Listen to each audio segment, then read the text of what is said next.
Welcome back. और आपको बताएं कि कराची में एक इलेक्ट्रिक का बोसीदा निज़ाम फिर बैठ गया। शदीद गर्मी में बिजली का break down, high tension line trip कर जाने से 30 ग्रिड स्टेशन से बिजली की फरहमी मुअत्तल हो गई है। आपको इस हवाले से बता रहे हैं कि कराची में कई इलाके ऐसे हैं जहां पर बिजली की फराहमी जो है वो तातुल का शिकार है। बात करते हैं हमारे नुमाइंदे अंजुम वहाब से।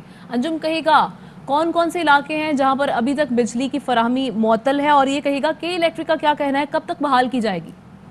हाँ जी, पहले तो ये है कि ये के इलेक्ट्रिक का NKI और बल्दिया के 1 और 2 ट्रांसमिशन लाइनें ट्रिप कर गई थी और कराची में इस वक्त बिजली की तलब बहुत बड़ी हुई और के इलेक्ट्रिक के सिस्टम पर लोड बढ़ने की वजह से ये ट्रांसमिशन लाइनें जो है लोड बर्दाश्त नहीं कर सकी और ये ट्रांसमिशन सिस्टम में अपग्रेडेशन होने की वजह से ये मामला अक्सर गर्मी और खुश्क मौसम में होता है। तो इस तरह ये आज भी ये हुआ कि ट्रांसमिशन लाइनें ट्रिप होते तकरीबन 53 ग्रिड डेड हो गए। तो कराची का तकरीबन 70% हिस्सा बिजली से महरूम था।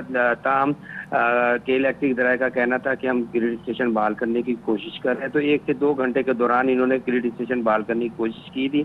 ताहम जो जिन इलाकों में भी बिजली नहीं है, गुलिस्तान जोर, नॉर्थ नाबाद, नॉर्थ कराची, लिफ्टन डिफेंस के कुछ इलाके, लैंडिंग कुरंगी साइड और फेडरल एरिया और सी एरिया के जो इलाके हैं जिनमें सनती इलाके भी शामिल है, यहाँ पर अभी बिजली बहाल नहीं हुई है। 53 ग्रिडों पे के इलेक्ट्रिक तर्जुमान का कहना था कि ग्रिड स्टेशन बहाल किए जा चुके हैं। अब आहिस्ता आहिस्ता तमाम फीडर को बहाल किया जा रहा है। क्या बता रहे हैं इस हवाले से, ट्रिपिंग की वजह आखिर क्या बनी? अभी तक इन्वेस्टिगेट किया इस मामले को? के इलेक्ट्रिक के जराये का यही जो बताना है कि कुछ जगहों पे स्मोक की शिकायत मौसूल हुई थी और उसको इन्वेस्टिगेट किया जा रहा है कि ये स्मोक किस वजह से हुई है। इस चीज़ को इन्वेस्टिगेट किया जा रहा है। पावर डिवीजन ने भी इस सिलसिले में के इलेक्ट्रिक के साथ ताउन किया हुआ है कि ये ट्रिपिंग जो हुई है किस वजह से हुई है, स्मोक की शिकायत उनको मौसूल हुई है। इसके ऊपर अब इन्वेस्टिगेट भी किया जा रहा है और टीमें भी इनकी डिस्पैच हो चुकी हैं जो इन दोनों ट्रांसमिशन लाइनों को बहाल करने के बाद अब ग्रिड स्टेशन बहाल कर रही है। और कराची के बेशतर इलाकों में बिजली बहाल होना शुरू हो गई है, लेकिन कई इलाके ऐसे हैं जहाँ इससे पहले भी बिजली गई थी, सुबह से गई थी, वो इलाके अभी भी बहाल नहीं हुए। तो ये सूरत हाल कराची में इस तरह की है कि लोड शेडिंग के मुस्तक़िल इलाकों में लोड शेडिंग तो सुबह से जारी थी, लेकिन 2 बजे जो ट्रिपिंग हुई है 70% इलाका मुतासिर हुआ। ताहम आहिस्ता आहिस्ता बहाल होना शुरू हो गया है। अभी भी कराची का 20 से 25% हिस्सा ऐसा है यहाँ पर अभी बिजली की फराहमी का सिलसिला शुरू बहाल नहीं हो सका। अंजुम, बहुत शुक्रिया आपका। और पावर आउटेज के हवाले से वजारत तवानाई का कहना है कि कराची को बिजली फराहम करने वाली लाइन NKI बल्दिया 1 और 2 में ट्रिपिंग की वजह से बिजली की फराहमी मुतासिर हुई है। बाकी मुल्क का पूरा निज़ाम मामूल के मुताबिक है।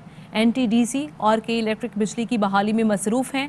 लाइनें ट्रिप होने की वजूहात की भी तहकीकात की जा रही हैं।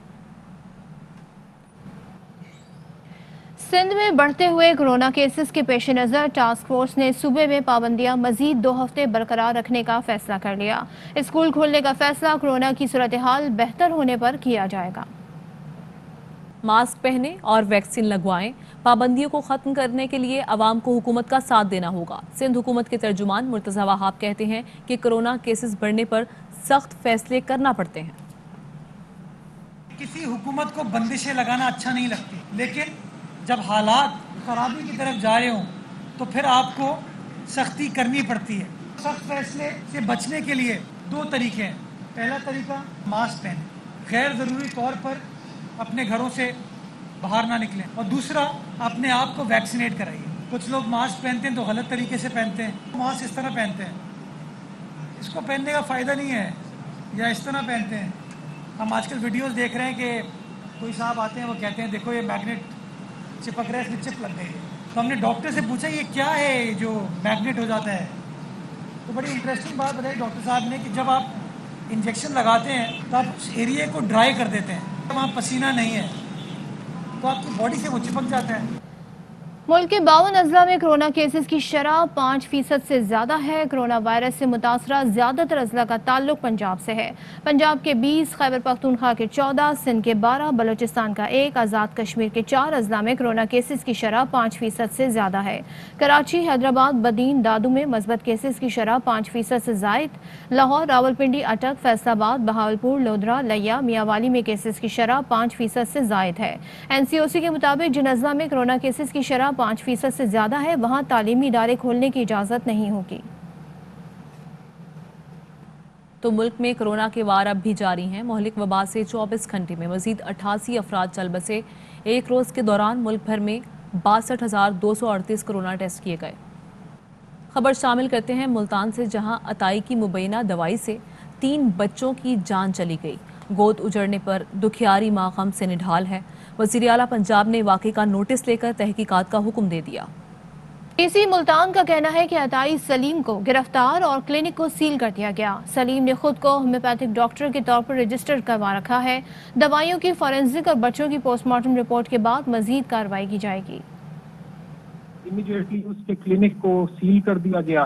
वहां से जो स्पूरियस ड्रग्स थे उनके सैंपल लेके लैब को भेज दिए गए हैं और उस डॉक्टर को अरेस्ट भी कर दिया गया है। लैब की रिपोर्ट्स आएंगी, उसकी रोशनी में हम मजीद कार्रवाई भी करेंगे और साथ ही साथ जो बच्चों के पोस्टमार्टम की रिपोर्ट होगी उसकी रोशनी में भी मजीद penal clauses in the FIR add हो जाएंगी। Doctor reportedly Punjab health care commission के साथ रजिस्टर्ड भी था as a homeopathic doctor. Query proper होगी तो उसकी रोशनी में सख्त तरीन इंशाअल्लाह ताला कार्रवाई की जाएगी। खबरों का सिलसिला आगे बढ़ाते हुए आपको बताएं कि PTI रहनुमा फरूख हबीब कहते हैं इसहाक डार क्रेडिट कार्ड मईशत बनाकर गए थे। ग्रोथ जाली अकाउंट और नवाज शरीफ की मनी लॉन्ड्रिंग में थी। मुख्तलिफ चैलेंजेस के बावजूद इमरान खान ने मईशत दुरुस्त समत में डाल दी। PDM के तितर बटेर के नाश्ते हो रहे हैं। PDM वाले अब इकट्ठे होकर जेल ही जाएंगे। हमें मुल्क जो है वो बैंक डिफॉल्ट के ऊपर मिला था। जो इसहाक डार और Nawaz Sharif credit card economy बनाकर चले गए थे, इधर से पैसा उधार लो और उधार लेकर अच्छी गाड़ी भी ले लो, अच्छा बंगला भी ले लो, अच्छे कपड़े भी पहन लो और कहो कि नहीं मेरे अंदर बहुत तरक्की हो रही है। ये 5.5% की जो ग्रोथ की हमें कहानी सुनाते हैं, उस ग्रोथ के साथ मुल्क का current account deficit 19.2 billion dollar था। ग्रोथ कहाँ हो रही थी? जो रियल टाइम ग्रोथ थी वो जाली अकाउंट्स में थी। ग्रोथ कहाँ थी? वो नवाज शरीफ की मनी लॉन्ड्रिंग में थी। ग्रोथ कहाँ थी? वो इनके बच्चों के लंदन में रियल एस्टेट के महलात में ग्रोथ थी। धरनों के, जलसों के, जुलूसों की ब्लैकमेलिंग के बावजूद, कोलिशन गवर्नमेंट की बावजूद आज अल्हम्दुलिल्लाह इमरान खान ने पाकिस्तान की मैशियत को दुरुस्त सिमत में डाल दिया, क्योंकि उसकी नीयत ठीक है। हमारी एक्सपोर्ट्स के अंदर 13.5% इजाफा हुआ। जो हमारी टैक्स कलेक्शन है वो भी इंशाल्लाह इस साल माजी के तमाम रिकॉर्ड तोड़ेंगे। ये तीतर बटेर के नाश्ते PDM के होते रहते हैं। PDM ने क्या इकट्ठे होना है? PDM जो है वो अब इकट्ठे होकर जेल ही जाएगी। नून लीग के रहनुमा मोहम्मद जुबैर का कहना है माशी बदहाली की एक वजह गैर मुल्की बराह रास्त सरमायाकारी में कमी भी है। गुज़िश्ता साल के दौरान गैर मुल्की बराह रास्त सरमायाकारी में 33% कमी हुई। सरमायाकारी की तरक्की और नौकरियों की फरहमी में कलीदी हैसियत है। गैर मुल्की सरमायाकारी कम हो रही है। यही वजह है PTI के दौर में 50 लाख नौकरियां फराहम नहीं की जा सकें। उन्होंने कहा हुकूमत माशी बेहतरी का दावा कैसे कर सकती है? इमरान खान हुकूमत की पॉलिसीज में तसलसल, मुआशी मैदान मार लिया। GDP की शरह हो या फीकस आमदनी, हुकूमती इक़दामात ने मुल्क को तरक्की की पटरी पर डाल दिया।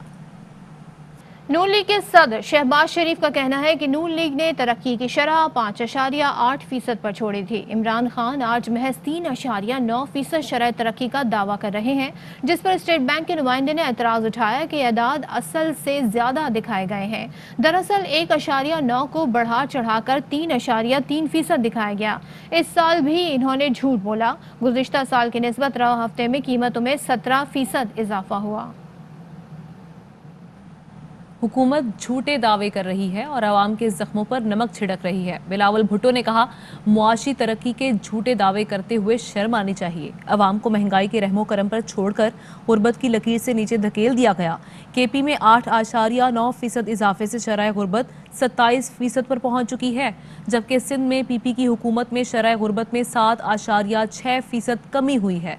सिंध में फीकस आमदनी भी मुल्क में सबसे ज्यादा है। बिलावल भुट्टो ने बजट में पेंशन पर 10% टैक्स वसूली के मंसूबे को मुस्तरद करते हुए कहा इमरान खान की अवाम दुश्मन पॉलिसीज का हर फोरम पर मुकाबला करेंगे। पर्ची चेयरमैन के मईशत पर भाषण शर्मनाक है। मामून खुसूसी शहबाज गिल ने बिलावल भुट्टो के बयान पर रद्द-ए-अमल देते हुए कहा कि कोरोना के बावजूद मईशत की सम दुरुस्त है। GDP 263 अरब डॉलर से 296 अरब डॉलर पर पहुंच चुका है। फीकस आमदनी में भी 13.4% का इजाफा हुआ है। आज करंट अकाउंट सरप्लस है, जो हमें 20 बिलियन डॉलर्स पर दिया गया था। तरसीलात ज़र में इजाफा पाकिस्तानियों का वज़ीर आज़म पर एतमाद है। मज़ीद खबरें शामिल करेंगे ब्रेक के बाद।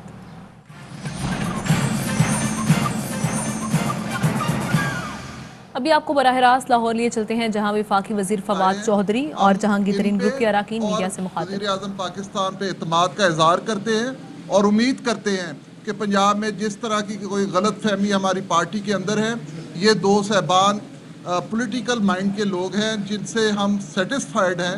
یہ اگر ہمارے معاملات کو لک آفٹر کرنے لگے تو میں سمجھتا ہوں نہ صرف یہ پارٹی مضبوط ہوگی بلکہ عمران خان کا ویژن انشاءاللہ تعالیٰ پائے تکمیل کو پہنچے گا. میں اب اپنے بھائی کو بسم اللہ الرحمن الرحیم.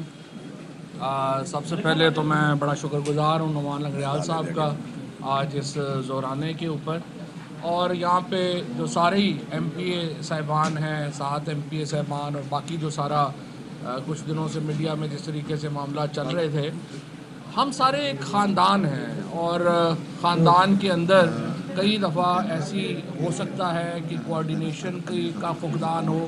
یہاں پر بھی ایک سیاسی اور انتظامی جو ہمارے رابطہ کار ہے یا کوارڈینیشن ہے اس میں امپرومنٹ لانے کی ضرورت تھی.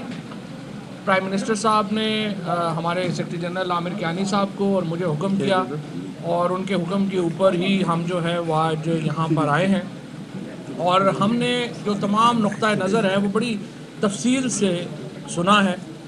اور یہ جو سارے لوگ ہیں، سچی بات تو یہ ہے کہ بہت سارے جو یہاں پہ ہیں، نعمان صاحب بشمول، میرا تو ذاتی طور پہ ان سے کوئی یہ دوسری نسل کا تعلق ہے اور میرا بڑا احترام ہے، ساری میرا بڑا پرانا اور بھائیوں کی طرح تعلق ہے. ان کے جو نقطہ نظر ہے اس میں بھی بڑا وزن ہے، اور ہم یہ سمجھتے ہیں کہ اس کی جو سید اکبر نوانی صاحب جیسے جو تجربہ کار سیاستدان ہیں، 1985 سے وہ اسمبلی کے ممبر چلے آ رہے ہیں، تو آپ اندازہ لگا سکتے ہیں کہ ان کا کتنا ایک پولیٹیکل تجربہ ہے. اور یہ وہ لوگ ہیں جن سے ہماری پارٹی کو استفادہ کرنا چاہیے، ان کے تجربے سے، ان کی جو باتیں ہیں اس سے. اور جس طرح بھی نعمان لنگریال صاحب نے، سید اکبر نوانی صاحب نے اور باقی جو دوست ہیں سارے، نذیر چوہان صاحب اور چیمہ صاحب اور خرم اور باقی سارے ہمارے جو دوست ہیں، جس طریقے سے انہوں نے وزیر اعظم عمران خان کی قیادت کے اوپر اعتماد کا اظہار کیا ہے، پاکستان تحریک انصاف سے جو ان کا تعلق ہے اس کے اوپر ان کو فخر ہے، اور یہی وہ بنیادی چیزیں ہیں جس کے اوپر ہم سب اکٹھے ہیں. باقی کبھی کسی مسئلے کے اوپر، چھوٹے موٹے مسائل کے اوپر بات چیت جو ہے وہ ہو بھی جاتی ہے، اس میں رکھنا بھی آ جاتا ہے، اس میں تکلف بھی ہو جاتا ہے، لیکن بڑے جو معاملات ہیں اس کے اوپر یہ تمام لوگ بالکل واضح ہیں کہ عمران خان ہمارے لیڈر ہیں اور تحریک انصاف ہماری جماعت ہے، اور اس میں کسی قسم کی دو رائے نہیں. تیسری بات، جہانگیر ترین صاحب کے جو معاملات ہیں جس کے اوپر پہلے بھی ہم نے بڑی واضح موقف رکھا ہے، تحریک انصاف کے اندر میں پوری طرح مجھے یہ بھی یقین ہے، نہ تو جہانگیر ترین صاحب کو یہ توقع ہے کہ عمران خان ان کے لیے کوئی انلیگل سفارش کریں گے، نہ ہی عمران خان کا یہ مزاج ہے. میرٹ کے اوپر علی ظفر صاحب کی جو کمیٹی کانسٹیٹیوٹ کی گئی ہے اس کی رپورٹ جو ہے وہ آئے گی، اس کا انتظار ہمیں بھی ہے اور ظاہر ہے کہ اس گروپ کو بھی ہے، اور ہمیں بھی اس کی رپورٹ کے اوپر بھی اعتبار ہے اور ان کو بھی اس رپورٹ کے اوپر جو ہے وہ اعتبار ہے. اور وہ رپورٹ ہماری ایک انٹرنل پارٹی کی ایک جو لائن ہے اس کو طے کرے گی. جہاں تک ان کے کورٹ کیسز کا یا معاملات کا تعلق ہے وہ ظاہر ہے کہ وہ ایک قانونی معاملات ہیں، اور نہ یہ وہ کہیں گے کہ اس کو اس طریقے سے جو ہے وہ ڈیل کیا جائے، ایکسٹرا آرڈنری کسی کو کوئی ریلیف دی جائے، نہ وہ ترین صاحب اس کو مانگیں گے اور نہ ہی اس کے اوپر عمران خان صاحب کی کوئی ایسی پالیسی ہے کہ وہ ان کو جو ہے کچھ کریں گے. ہم سب نے ایک فیملی کی طرح، ایک اکٹھے پارٹی کی طرح، جس طرح سے ہم ایک ہوتی ہے روایت اسی طرح ہی چلنے کا فیصلہ کیا ہے. اس میں کسی قسم کی کوئی گروپنگ کا معاملہ نہیں ہے، کسی قسم کی کوئی آپس میں خلافات کا معاملہ نہیں ہے. ہم تمام لوگوں نے یہ فیصلہ کیا ہے کہ جو گفتگو ہے وہ ہم اس کو بیٹھ کر کے جو مسائل ہیں ذاتی یا اجتماعی ان کو ہم حل کریں گے، اور عمران خان کی قیادت میں ہم سب اکٹھے ہیں. اور انشاءاللہ تعالیٰ جو اب وزیر اعظم صاحب نے جو یہ ٹاسک دیا ہے، عامر کیانی صاحب کو دیا ہے اور سیف نیازی صاحب کو دیا ہے، مجھے دیا ہے، کہ یہ جو معاملات ہیں ان کے اوپر ہم ایک طریقے سے، ایک پوری آرگنائزیشنل طریقے سے ان کے معاملات کے اوپر ہم کام کریں گے. اور انشاءاللہ تعالیٰ آپ دیکھیں گے یہ لوگوں کو غلط فہمی ہو جاتی ہے، چھوٹی چھوٹی اپوزیشن کے لوگوں کو غلط فہمی ہو جاتی ہے کہ ان کے کوئی اختلاف ہو گیا ہے، سارے لڑیاں ڈال رہے ہیں کچھ دنوں سے. مجھے امید ہے کہ آج کے بعد وہ لڑیاں ختم ہو جائیں گی. اور دوسری بات یہ ہے کہ دیکھیں تحریک انصاف واحد جماعت ہے جو چاروں صوبوں میں ہے. عمران خان وہ واحد لیڈر ہے جس کا کراچی سے لے کے خیبر تک ووٹ بینک ہے. باقی ساری جماعتیں جو پی ایم ایل این تو سینٹرل پنجاب کی پارٹی ہے، پیپلز پارٹی انٹیریئر سندھ کی پارٹی ہے. پاکستان میں جو 1200 سیٹوں کے اوپر انتخابات ہوتے ہیں، سوائے تحریک انصاف کے کسی اور سیاسی جماعت کے پاس اتنے کینڈیڈیٹ ہی نہیں ہیں کہ ان کے اوپر لوگ کھڑے کر سکیں. فی الحال یہ ایک ڈیپتھ اس وقت کسی وقت بے نظیر بھٹو شہید کے پاس ہوا کرتی تھی، پیپلز پارٹی کے پاس یہ طاقت ہوا کرتی تھی. اس کے بعد اگر کوئی جماعت اس وقت وفاقی جماعت کی حیثیت رکھتی ہے اور یہ دعویٰ کر سکتی ہے کہ وہ وفاقی جماعت ہے اور ان کا لیڈر ایک وفاقی لیڈر ہے تو وہ عمران خان ہے. لہٰذا اتنی بڑا جو حجم ہے، پاکستان کو 20-22 کروڑ لوگوں کا ملک ہے، اگر 20-22 کروڑ لوگوں کی ایک نمائندہ جماعت کے اندر چھوٹی موٹی چیزیں ہو بھی جاتی ہیں تو اس کا میکنزم موجود ہے. وہ انشاءاللہ تعالیٰ اس کو ہم اس کے مطابق جو ہے وہ حل کریں گے اور انشاءاللہ یہ جو معاملات ہیں وہ سارے آلموسٹ ختم ہو چکے ہیں اور اس کے مطابق ہم اس کو آگے لے کے چلیں گے. بسم اللہ الرحمن الرحیم. میں اس میں تھوڑا سا توثیق کرنا چاہوں گا. بہت شکریہ ایک تو فواد چوہدری صاحب کا اور عامر کیانی صاحب کا کہ تشریف لائے وزیر اعظم صاحب کے حکم پر. تو جس طرح سے ہمارے گھر کے اندر چھوٹے موٹے گلے شکوے آج کلیئر ہو گئے، یہاں اس کے ساتھ ساتھ میری گزارش ہو گئی فواد چوہدری صاحب سے بھی اور عامر کیانی صاحب سے بھی کہ ہم جے کی ٹی صاحب کی جو علی ظفر صاحب نے رپورٹ بنائی ہے وہ کم از کم پبلک ضرور کریں تاکہ اس کے اندر سب کو پتہ چلے کہ وہ رپورٹ کیا ہے. جو بھی رپورٹ ہوگی ہم اس کو تن من دھن کے ساتھ قبول کریں گے. جی فواد چوہدری صاحب یہ بتائیے گا کہ بڑے آرگنائز طریقے سے لگتا ہے کہ جہانگیر ترین صاحب کے جو حامی گروپ ہے اس کو سائڈ لائن کیا گیا ہے، ان کے تحفظات کو مارا گیا ہے، ان کے کام نہیں کیے گئے، ان کے اندر گلے شکووں کا ایک انبار لگا ہوا ہے. آپ کے ساتھ ملاقات میں بھی گلے شکوے انہوں نے کیے ہیں. کون ہے یہ پی ٹی آئی میں وہ لوگ جنہوں نے عمران خان کو ایک پولیٹیکل کرائسس دینے کی کوشش کی ہے with in P T I? دیکھیے اس میں جس طرح سے میں نے عرض کیا کہ اس میں ہماری جو پولیٹیکل ایک جو سیاسی رابطہ کاری تھی اور جو ایک ایڈمنسٹریٹو رابطہ کاری تھی اس کے جو میکنزم ہے اس میں خامیاں تھی، اس کو دور کرنے کی ضرورت تھی. ہم نے بیٹھ کے اس کے اوپر بات چیت کی ہے اور انشاءاللہ جس طرح سے وزیر اعظم صاحب نے حکم دیا ہے اب ہم زیادہ اس کو بہتر طریقے سے آگے لے جا سکتے ہیں. صاحب یہ بتائیے گا کہ 5 وفاقی وزراء آرمی چیف کو ملے ہیں، وزیر اعظم کیوں برہم ہوئے ہیں، کیوں ناراض ہوئے اس بات؟ یہ مجھے نہیں پتا. یہ بتائیے گا کہ آپ نے بڑی خوبصورتی سے ترین ایشو اور بلدیاتی ایشو جو ہے ان کو الگ الگ کیا، تو کیا یہ جو ارکان ہیں انہیں ترقیاتی فنڈز کا وعدہ دے کر ترقیاتی پروگرام وغیرہ نے دیے ہیں، کل پریس ریلیز بھی ایشو ہوئی ہے، کیا یہ پی ٹی آئی کا اپنے اس موقف سے روٹن نہیں ہے، روگردانی نہیں ہے کہ ہم ارکان اسمبلی کو ترقیاتی فنڈز نہیں دیں؟ کسی ارکان اسمبلی کو ترقیاتی فنڈ جاری نہیں کیا جا رہا، نہ ہی وفاق میں نہ ہی صوبے میں. دیکھیے لیکن کسی علاقے کو محروم نہیں کیے جا سکتے اس بات کے اوپر.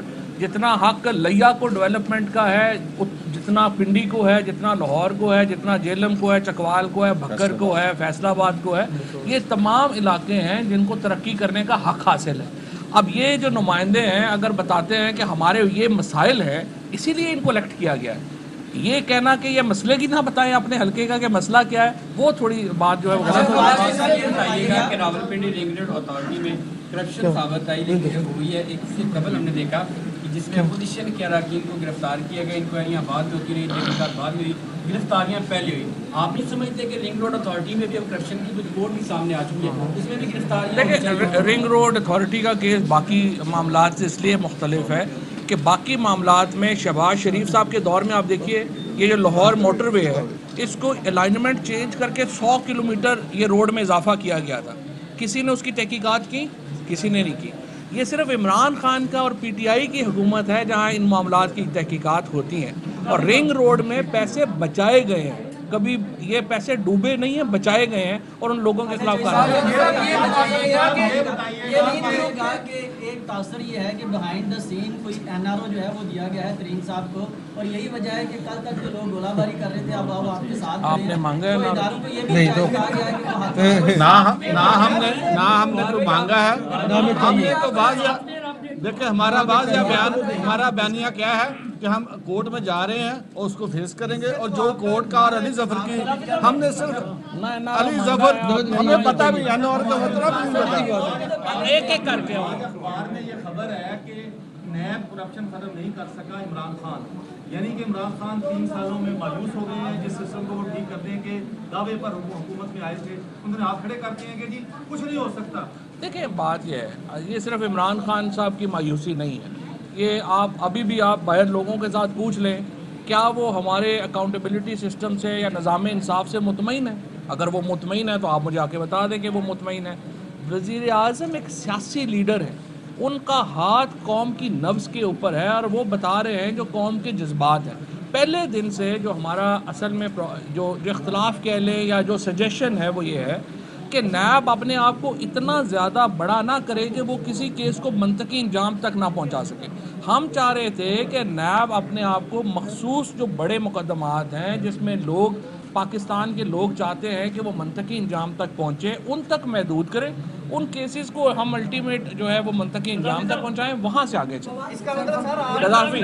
गद्दाफी साहब इतने सीनियर आदमी हैं।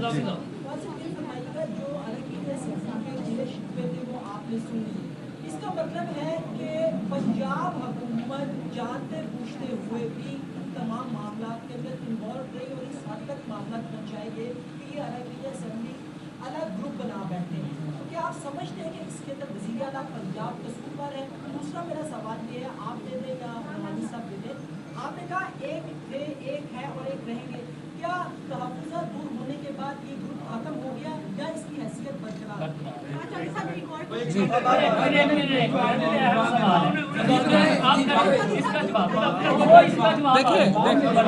देखिए बात ये है, अगर ग्रुप से मुराद ये है कि ये लोग इकट्ठे बैठ के खाना नहीं खा सकते तो जाहिर है वो तो खाना तो इकट्ठा खा सकते हैं, लेकिन जहाँ तक पीटीआई के अंदर कोई नए ग्रुप बनाने की बात है या पार्टी बनाने की बात है, वो ऐसी कोई बात है। एक बड़ा वाज़िया पैगाम मैं आपको बताता हूँ, एक बड़ा वाज़िया पैगाम जहांगीर तरीन साहब ने दिया।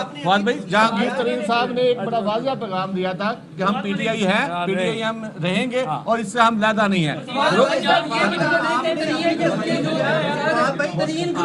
हुकूमत की नोक-झोंक चल रही थी, उसमें जल्दी में तेल का काम भी जो है वफाकी वज़रा कर रहे थे, जिसमें जो है फैसल वाडा साहब थे, शाह महमूद कुरैशी ने भी पहले कहा था, तीतर पटेल, नज़ीर चौहान साहब भूल गए हो तो नहीं, आप बता दें, आपने उनसे भी बात की, उनके रिएक्शन में हमने तो रिएक्शन में किया, हमने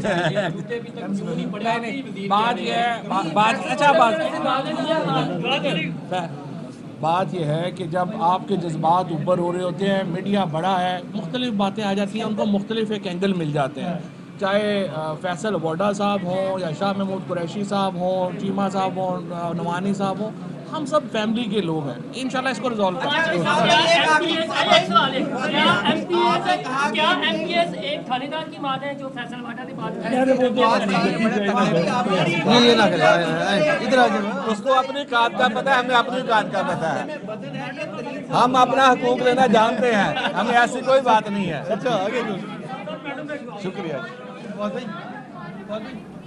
विफाकी वजीर फवाद चौधरी जहांगीर तरीन ग्रुप के अरकान के हमरा मीडिया से गुफ्तगू कर रहे थे, जिसमें उन्होंने कहा कि इख्तलाफात से मुतालिक मामलात खत्म हो चुके हैं। खबरों और अपडेट्स का सिलसिला ब्रेक के बाद भी जारी है।